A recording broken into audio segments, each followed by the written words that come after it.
Dans les 2 premières saisons, Cartel Nord dévoile les coulisses d'une guerre sans merci entre 2 clans de narcotrafiquants et décrypte le tentaculaire trafic de drogue à Marseille.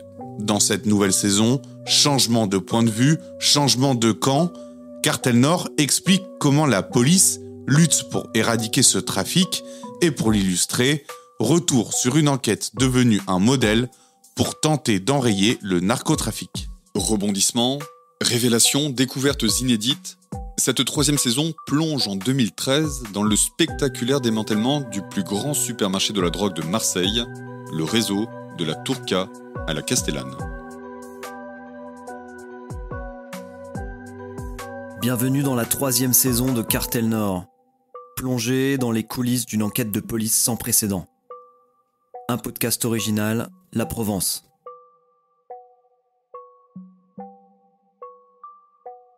Épisode 1. Opération Château à la Castellane. Lundi 17 juin 2013, 5 heures du matin. Des centaines de policiers du RAID, de la police judiciaire ou encore des CRS investissent le parking du Leroy Merlin de Plan de Campagne, au nord de Marseille. Dès le matin, il y avait quand même une petite torpeur méditerranéenne ou tropicale comme on veut, mais il faisait très très chaud. Le commissaire divisionnaire Sébastien Letard est en 2013 chef de la division stupéfiants de la police judiciaire de Marseille. On était presque à 250 fonctionnaires qui ont été mobilisés sur l'opération. Donc grosso modo, c'est un tableau, vous avez bien compris, quand on prépare le rendez-vous, les objectifs, les lieux d'interpellation, c'est un tableau qui est mis en place depuis plusieurs semaines pour pouvoir effectivement décider un plan de bataille et de pouvoir dire, ben voilà, on va se réunir la plupart des personnels pour les objectifs liés à la Castellane sur plan de campagne, sans dire bien sûr où on va aller. Dossier étant confidentiel, on ne veut pas effectivement que les gens aient connaissance du lieu de perquisition et d'interpellation. C'était la première fois qu'on faisait ce genre d'opération d'envergure. Karine Sabourin est alors juge d'instruction au tribunal judiciaire de Marseille. Pour vous donner un exemple, la délégation de plusieurs compagnies de CRS, plus de 200 hommes, qui ne savaient pas à 4 heures du matin où ils allaient. Pour éviter les fuites, il y avait déjà un dossier qui était ouvert avec des écoutes téléphoniques. On savait déjà que les protagonistes pensaient bien qu'ils allaient être surveillés ou qu'ils étaient surveillés, commençaient déjà à se méfier. Et on sait qu'à Marseille, il y a quand même beaucoup de fuites. Il y a des gens qui circulent un peu partout et des informations qui courent un peu partout. Donc, on a plus de 200 hommes qui vont se diriger en convoi vers la Castellane pour encercler la cité, investir la cité et puis procéder aux interpellations qui ont été ciblées. L'opération est millimétrée, inédite, hors norme, résultat d'une enquête réalisée dans le plus grand des secrets. Vous aviez donc 150 personnes qui sont effectivement les CRS ou des personnes à la marge qui arrivaient là, qui eux donc étaient en renfort sécurisation ou en renfort interpellation, qui ont appris ce jour-là qu'ils allaient aller sur le site de la Castellane. Pour vous donner un peu l'idée, ce dossier avait été baptisé même chez nous en interne le dossier Château. Château lié au fait que c'était Castellane. Voilà, donc on avait dit Château. Et aussi Château parce que pour nous, la Castellane restait une cité telle une forteresse impénétrable et imprenable qu'il fallait vraiment assiéger ce jour-là pour effectivement arriver à notre fin qui était de pouvoir être en toute sécurité dans les lieux et faire nos opérations d'investigation. Voilà, le nom de baptême du dossier, c'était Château. 5h30 du matin, sur le parking du Leroy Merlin, les policiers reçoivent les premières instructions. Une fois que tout le monde est arrivé sur place, c'est le briefing. Et là, on distribue les pochettes avec les objectifs à interpeller à des personnes qui ne connaissent pas l'enquête, qui ne connaissaient pas à la base le lieu où vous allez interpeller et qui étaient dédiés sur le travail que les pégistes savent faire, c'est-à-dire interpeller, placer en garde à vue dans le cadre d'une commission rogatoire et faire des perquisitions liées à une affaire de trafic de stupes. L'objectif du jour est clair, précis, interpeller les principaux membres du réseau de trafic de drogue de la Castellane et assécher son point de deal le plus important, installé au pied de la Tourca. L'objectif, c'était la strate supérieure, les gestionnaires, les ravitailleurs, les trésoriers, puis les logisticiens, et puis le lieutenant et le chef suprême, si j'ose dire. Sur le parking, la tension monte, le briefing est terminée, tout le monde est prêt, le convoi peut démarrer. 5h45, tout le monde se met en voiture et le cortège se met en route. Et je vous dis, il s'étale sur des kilomètres et des kilomètres le long de l'autoroute A7 et après A55 pour après s'arrêter à la sortie Saint-Antoine pour remonter à la Castellane avec l'essentiel du cortège qui allait à la cité. Moi, j'étais dans la colonne qui ensuite démarre de plan de campagne pour partir sur la cité, le long notamment de la fourche, après qui amène sur l'autoroute A7 et l'autoroute A55. Hein. Elle est énorme. Elle est énorme. La tête de colonne était quasiment presque arrivée à la sortie de Saint-Antoine pour aller à la Castellane, qu'on avait encore des effectifs qui se mettaient en route à plan de campagne.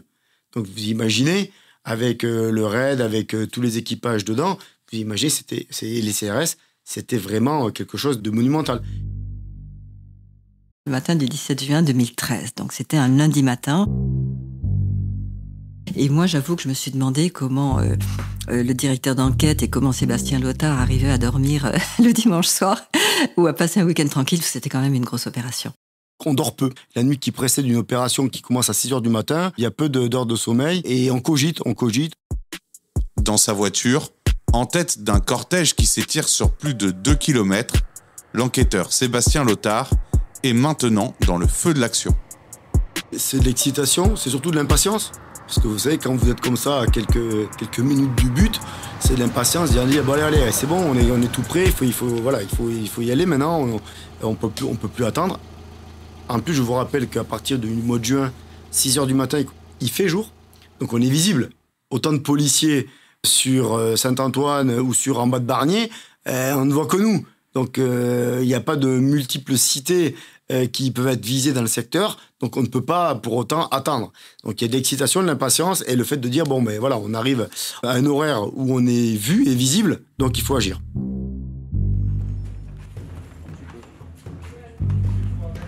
À 6h du matin, en plein cœur des quartiers nord dans le 16e arrondissement, le cortège arrive à la Castellane, les rues sont vides, les policiers sont prêts à passer à l'action.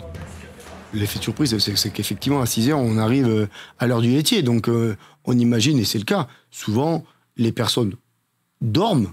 Souvent, les trafiquants même sont souvent un peu couchés. Donc, grosso modo, on se donne la chance, l'opportunité de pouvoir trouver tout le monde et de pouvoir nous laisser du temps après, toute la journée, pour faire des perquisitions. C'est ça le but aussi. Désormais déployés dans la cité, les policiers se positionnent, prêts à lancer les opérations. Les 4 entrées sont verrouillées. Personne ne rentre, personne ne sort.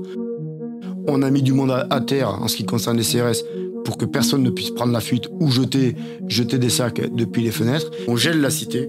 Voilà, on la gèle durant le temps de l'intervention pour que les équipes après puissent faire leurs opérations d'interpellation et de perquisition. Et ensuite, toutes les équipes qui sont chargées de lancer les opérations d'interpellation dans la cité sont projetées dans la cité et ils savent avec leur pochette à quelle adresse ils doivent aller, avec l'étage, la porte, l'objectif à taper. Si au besoin, la porte ne veut pas s'ouvrir, on met du monde avec des béliers pour essayer d'agir rapidement. C'est ce qui est fait. Sous cloche, la cité est désormais verrouillée. Une dizaine de perquisitions sont lancées. Au sommet de la pile, un objectif prioritaire, le chef de réseau présumé. La tête de réseau donc avait été localisée et on avait mis une équipe du RAID. C'est le RAID qui était l'interpellé. Pourquoi ? Parce que cette personne-là avait fait l'objet d'une tentative de règlement de compte. Il avait échappé à un homicide quelques mois auparavant. Donc on savait qu'il était très très méfiant, il avait peur pour sa vie et qu'il pouvait être armé. Donc à partir de là, il y a plusieurs indicateurs et signaux qui nous disent « Oulala, il faut mettre une équipe dédiée que si effectivement il veut user de ses armes à feu, on ait du répondant en face. » Donc le RAID a été chargé de l'interpeller en toute sécurité. Ils mettent des personnels pour tenir les extérieurs, pour éviter qu'ils sautent par la fenêtre. Et ensuite, ils préparent une colonne d'assaut, on appelle, qui rentre, qui casse la porte et qui avance en toute sécurité avec un bouclier balistique en premier jusqu'à l'objectif.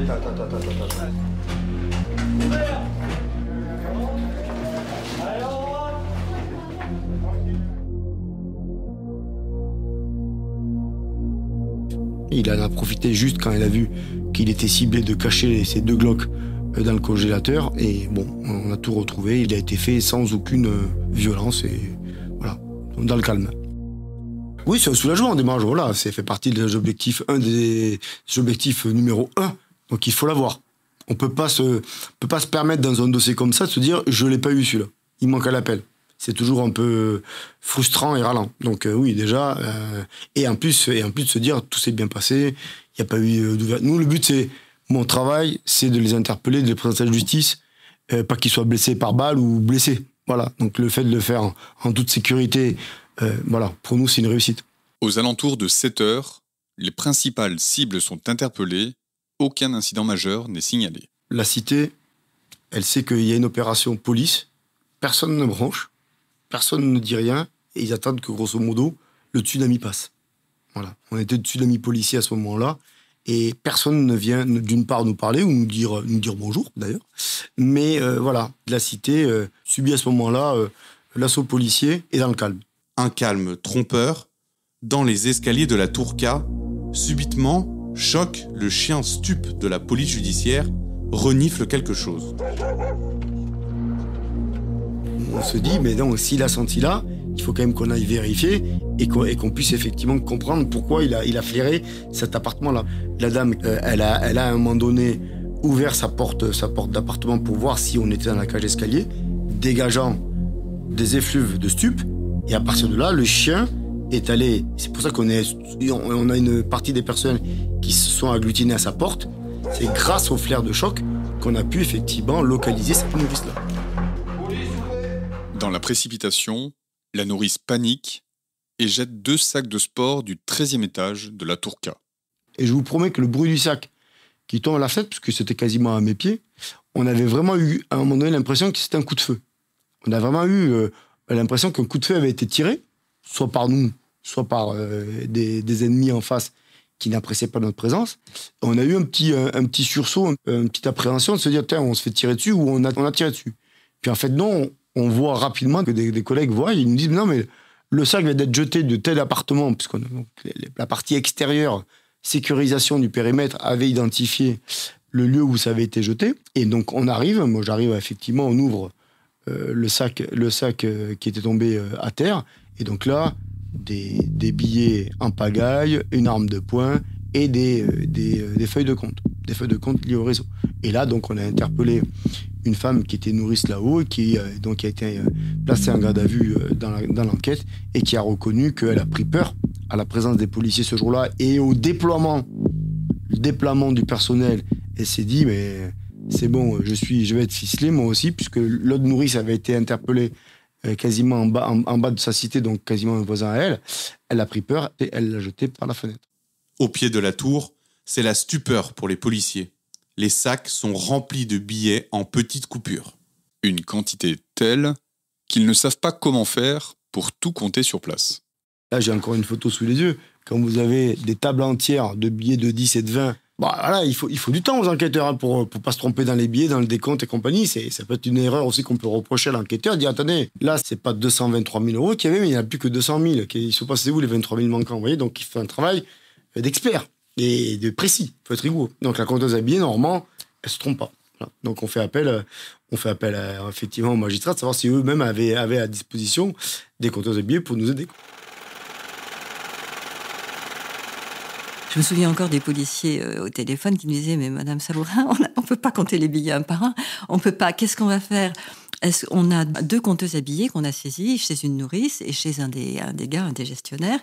S'il vous plaît, est-ce qu'on peut les utiliser pour compter leurs billets ?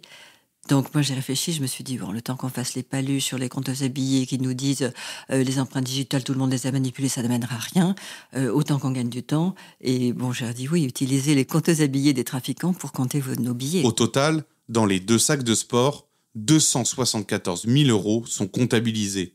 Une somme impressionnante qui reste pourtant loin des découvertes de la journée.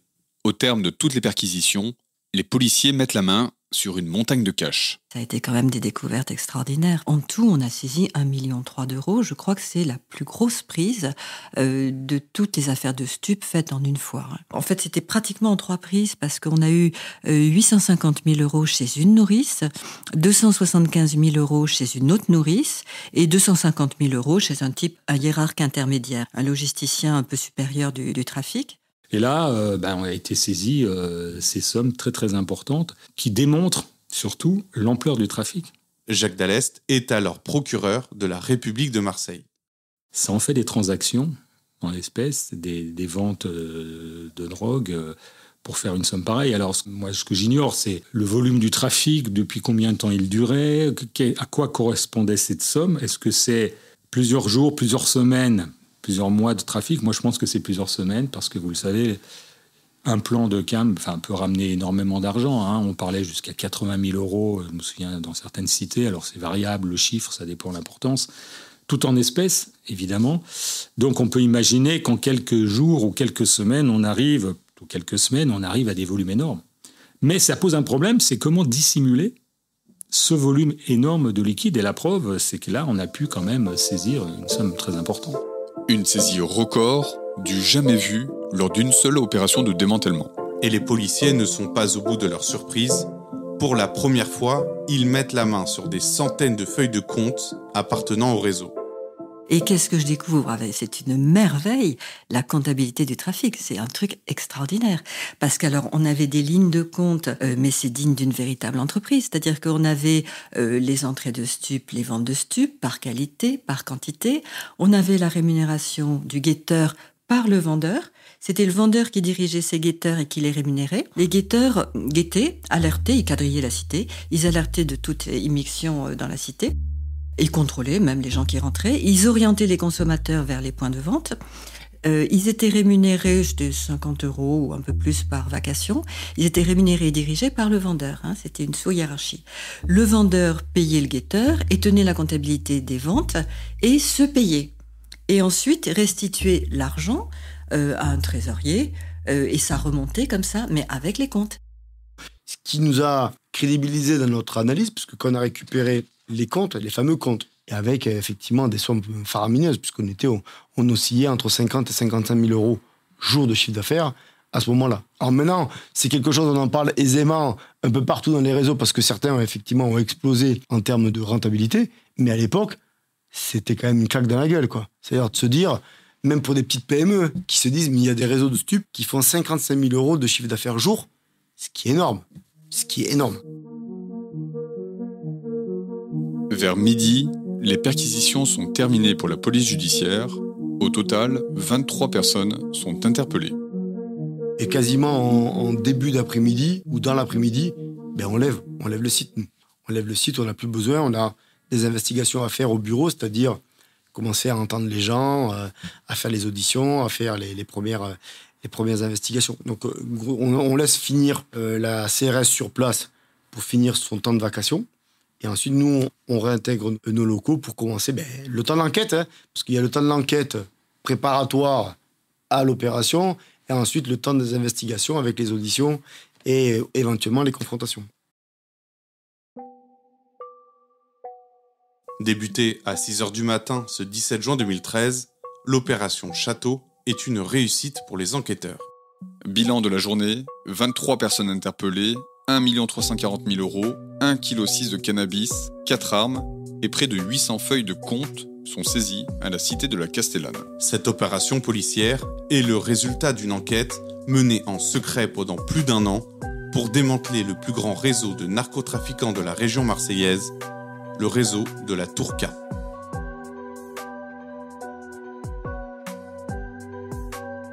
Un nouvel épisode de Cartel Nord chaque mercredi sur les plateformes d'écoute habituelles. Cartel Nord est un podcast original La Provence. Retrouvez tous les autres podcasts sur laprovence.com.